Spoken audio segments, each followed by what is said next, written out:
नमस्कार, मैं हूं डॉक्टर रजत। मेरे साथ है डॉक्टर सपना और आप देखना शुरू कर चुके हैं गायनेक दीदी और गायनेक वाला। आज से 25-30 साल पहले जब एक गर्भवती स्त्री एक गायनेक डॉक्टर के पास जाती थी तो चेकअप के नाम पे वो डॉक्टर पेट पे हाथ से कुछ जांच करते थे, स्टेथोस्कोप से बच्चे के धड़कन देखते थे और बच्चे की हाथ से पोजीशन जानने की कोशिश करते थे। लगभग 1985-86 के बाद इंडिया में सोनोग्राफी नामक एक मशीन आई और जिसने पूरी गायनेकोलॉजिस्ट और गायनेक पेशेंट्स की, एब्सटेटिक पेशेंट्स की जिंदगी बदल के रख दी। आज आप हम लोग प्रेगनेंसी में अल्ट्रासोनोग्राफी या सामान्य भाषा में बात करें तो सोनोग्राफी की बात करेंगे। सपना, कैसे हो आप? मैं बहुत अच्छी हूँ। तो प्रेगनेंसी में सोनोग्राफी क्यों करते हैं? जी, प्रेगनेंसी में आज के ज़माने में सोनोग्राफी हमारे लिए एक बहुत वंडरफुल टेक्निक है जिससे हम बच्चे को डायरेक्ट देख सकते हैं मशीन के अंदर और उसके डेवलपमेंट और ग्रोथ को स्टडी कर सकते हैं। तो अगर मैं ये बोलूं कि सोनोग्राफी एक डॉक्टर की आंख है तो ये बोलना गलत नहीं होगा पेट के अंदर? बिल्कुल, एज अ ऑब्स्टेट्रिशियन और गायनेकोलॉजिस्ट हमारे लिए वो हमारा स्टेथोस्कोप की तरह है, नंबर 1 स्टेथोस्कोप है। तो प्रेगनेंसी में अगर हमको कितनी सोनोग्राफी करते हैं, मेनली अगर कम से कम कितनी सोनोग्राफी करते हैं? प्रेगनेंसी, जैसे किसी भी फीमेल लेडी की अगर प्रेगनेंसी फर्स्ट टाइम कंसीव हुआ है और उन्होंने घर में यूरिन प्रेगनेंसी टेस्ट करके देखा है तो हम एक बार उनको वाइबिलिटी स्कैन या अर्ली प्रेगनेंसी स्कैन हम बोलते हैं वो चेक करते हैं। फिर हमारा जो 12 to 13 वीक्स का एनडी स्कैन होता है जिसको न्यूक्लियर ट्रांसलूसेंसी स्कैन बोलते हैं, वो सेकंड नंबर पे है।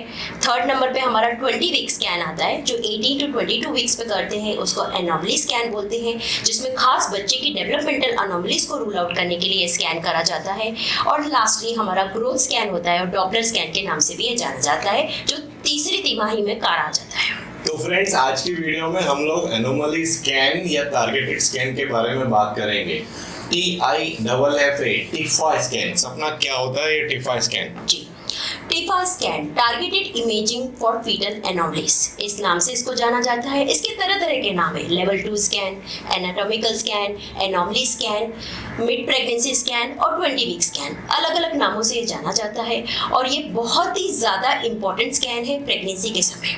आइडियली इसको 18 to 22 वीक्स के आसपास करा जाता है जब बच्चे की ऑलमोस्ट जो डेवलपमेंट हो गया है और बच्चे का एनाटॉमिकल डेवलपमेंट हो गया है, क्योंकि इसमें नॉर्मल ग्रोथ के सिवाय हम बेसिकली मेनली बच्चे की एनाटॉमिकल डेवलपमेंट को असेस कर रहे हैं। कितना एक्यूरेट होता है ये स्कैन? 90 to 95% एक्यूरेसी हम बोल सकते हैं, 100% एक्यूरेसी हम नहीं बोलेंगे। बेसिकली सोनोग्राफी में हम स्ट्रक्चरल अनोमलीज को रूल आउट कर रहे हैं। बच्चे के डेवलपमेंट में जो ऑर्गन्स हैं, उनके लिम्स हैं, बोन्स हैं, हार्ट, ब्रेन, स्टमक, किडनी, ये ऑर्गन्स को हम असेस कर पाते हैं। तो स्ट्रक्चरल अनोमलीज को हम रूल आउट कर पाते हैं। और जैसे जैसे टेक्नोलॉजी बढ़ रही है हमारे पास वंडरफुल सोनोग्राफी मशीन्स हैं, 4D 5D मशीन्स आ गई हैं जिससे हम काफ़ी हद तक मेजर एनोमलीज को पता लगा सकते हैं। आपने 19-20 वीक स्कैन बोला, क्यों 19 वीक हमारे लिए गायनेकोलॉजिस्ट ऑब्स्टेट्रिशियंस के लिए जरूरी है? 19-20 वीक्स ये टाइम बहुत इंपॉर्टेंट है हमारे लिए, राइट? क्योंकि 18 to 20 वीक्स के आसपास जो ऑर्गन्स का डेवलपमेंट है वो कंप्लीट हो रहा है। तो जब तक ऑर्गन्स अच्छे से डेवलप नहीं होंगे तो हम उनको स्टडी नहीं कर पाएंगे। अगेन अलग अलग ऑर्गन्स अलग अलग वीक्स पे डेवलप होते हैं और खास तौर से जो किडनी, हार्ट, इनका जो डेवलपमेंट होता है वो अराउंड 90 to 20 वीक्स के आसपास हमारा कंप्लीट होता है। दूसरा एक नंबर 2 इम्पॉर्टेंट पॉइंट इसका ये है कि हमारे इंडिया के हिसाब से हमारे MTP रूल्स हैं और अगर कोई बच्चे में मेजर एनोमली डिटेक्ट होती है जिसमें बच्चा सर्वाइव नहीं कर सकता है तो वो रूल के अकॉर्डिंग कोई भी डिटेक्शन है वो हमारा 20 वीक्स के पहले कंप्लीट हो जाना चाहिए। पिछले साल ये रूल चेंज हुआ है, 20 का 24 वीक्स हुआ। तो सपना, ये एनोमली स्कैन में हम लोग क्या क्या चीजें देखते हैं, एक पेशेंट के बच्चे में क्या क्या चीजें देखते हैं, ब्रॉडली आप वो बताएं। एनोमली स्कैन में हम 4-5 पैरामीटर्स देखते हैं। सबसे पहले बच्चे की एनाटॉमी, कि बच्चे का डेवलपमेंट कैसा है और कोई एनाटॉमिकल प्रॉब्लम, उनमें कोई जेनेटिक एबनॉर्मलिटीज तो नहीं है, ये नंबर 1 पॉइंट है।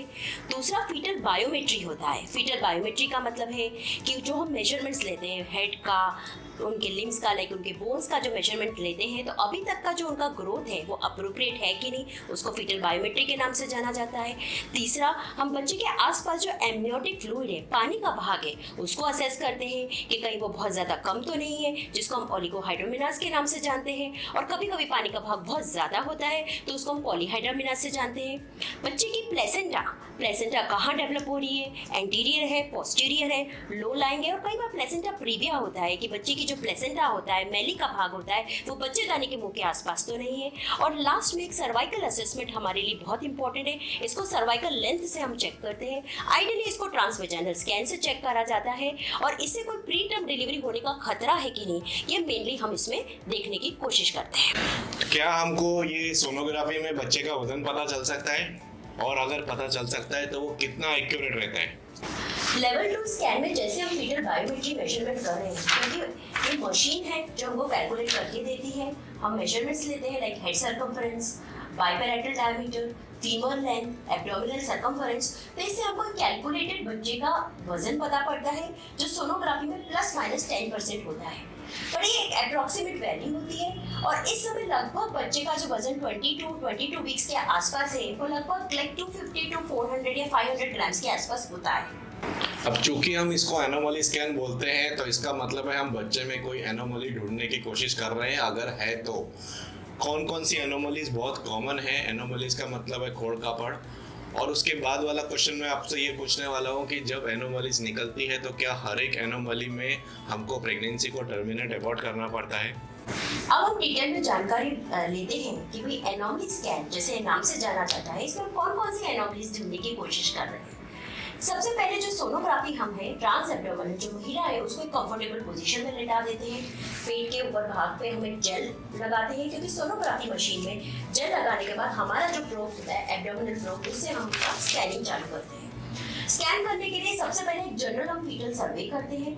हमको ऑलरेडी पता होता है कि सिंगल प्रेगनेंसी है कि ट्विन प्रेगनेंसी है, और इसके बाद हमारा पूरा सर्वे, फीटल सर्वे के बाद हम 1 by 1 ऑर्गन को असेस करते हैं।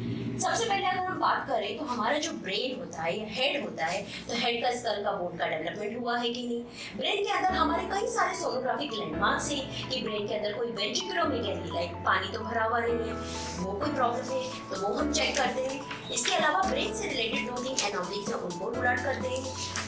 फेस में ऑर्बिट्स का डेवलपमेंट है कि नेजल बोन कैसी बनी हुई है, लिप्स है कि डेवलप हुए हैं कि नहीं बराबर, जॉ प्रॉपर डेवलप हुआ है कि नहीं, क्लेफ्ट लिप, क्लेफ्ट पैलेट हो सकता है। इसके अलावा हमारी स्पाइन को हम पूरे अच्छे से देखते हैं। उसके स्पाइन के असेसमेंट के लिए बच्चे की पोजीशन भी बहुत इंपॉर्टेंट है, इसीलिए इस स्कैन में टाइम थोड़ा ज़्यादा लगता है। और स्पाइन का पूरा गर्दन से लेकर कमर तक का नीचे तक का भाग का हम स्पाइन को असेस करते हैं। फोर्थ चैम्बर हमारा हार्ट व्यू, कार्डियोथोरेसिक जो हमारे न्यूरॉन्स में लंग्स हुए, कार्डियक पैरामीटर्स हमारे लिए बहुत इंपॉर्टेंट होते हैं। फोर्थ चैम्बर व्यू कैसे है, वॉल्स का डेवलपमेंट कैसा हुआ है, ओवरऑल हार्ट का साइज बराबर है कि नहीं, और साइडस हमारे लिए heart left side of the body में है कि नहीं, इसको हम साइडस बोलते हैं, वो हमको चेक करना होता है। अब हम एब्डोमेन की तरफ बढ़ते हैं, तो एब्डोमेन में स्टमक का डेवलपमेंट हो गया, ब्लैडर, किडनी, बावल, और लास्ट में हमारे जो 4 लिम्स हैं और लिम्स के जो बोन्स हैं, उनको 1 by 1 हम सब चेक करते हैं। इंडिविजुअली चारों लिम्स को अलग अलग असेस करते हैं, हैंड हुए, फीट हुए, और हाथ के पाँव की उंगलियों को भी हम चेक करते हैं। तो डिटेल में हम 1 by 1 स्टेप बाय स्टेप इनको हम स्टडी करते हैं, और इनमें जो भी डेवलपमेंटल डिफेक्ट्स हैं उसको ढूंढने की कोशिश करते हैं। तो सपना बहुत विस्तार से आपने एनोमली स्कैन के बारे में बताया। अब ये बताओ, कोई एनोमली स्कैन में अगर कोई माइनर एबनॉर्मेलिटी आई या मेजर एबनॉर्मेलिटी आई, तो हर एक एबनॉर्मेलिटी में हमको अबॉर्शन पेशेंट को एडवाइस करना पड़ेगा, या हम लोग इंडिविजुअलाइज करते हैं केस को कि हमको इसका अबॉर्शन करना है कि नहीं करना है? लेवल 2 स्कैन में जैसे अब हम स्कैन कर रहे हैं, फीटस का डेवलपमेंट असेस कर रहे हैं, उसमें 2 तरह की कैटेगरीज की प्रॉब्लम्स आ सकती है, जैसे एक मेजर एनोमलीज बोल दिया और एक माइनर एनोमलीज। तो अगर मेजर एनोमलीज से हम लोग क्या समझते हैं? मेजर एनोमलीज का मतलब है कि ऐसी डेवलपमेंटल डिफेक्ट्स जैसे हार्ट की कोई मेजर तकलीफ हो गई, स्पाइन की कोई मेजर तकलीफ हो गई, जिसमें बच्चा सर्वाइव नहीं कर सकता है, उसमें चांस ऑफ सर्वाइवल बहुत ज़्यादा कम है, उसको हम मेजर एनोमलीज बोलते हैं। अगर ऐसा कुछ डिटेक्ट होता है तो वो रिपोर्ट में आता है। रिपोर्ट जब हमारे पास गायनेकोलॉजिस्ट के पास आती है तो हम पेशेंट को पूरा काउंसिल करते हैं, उसके बारे में समझाते हैं कि कौन सी टाइप की एनोमलीज है, इसमें बच्चे के सर्वाइवल रेट कितना है। एट द सेम टाइम हम एक पीडियाट्रिक चाइल्ड स्पेशलिस्ट जो होते हैं, पीडियाट्रिक अगर सर्जिकल एनोमलीज है तो पीडियाट्रिक सर्जन से भी हम उनको रेफरेंस करवाते हैं और उनके साथ हम काउंसलिंग सेशंस करवाते हैं कि भाई कौन सी एनोमलीज है, क्यों हुआ है और इसका ओवरऑल बच्चे का प्रोग्रेस कैसा रहेगा। तो इस और उसके बाद एक जॉइंट डिसीजन लिया जाता है कि अब इस प्रेगनेंसी को टर्मिनेट करना है कि नहीं। लगभग 96% केसेस में बच्चे में कोई मेजर एनोमलीज नहीं आती है।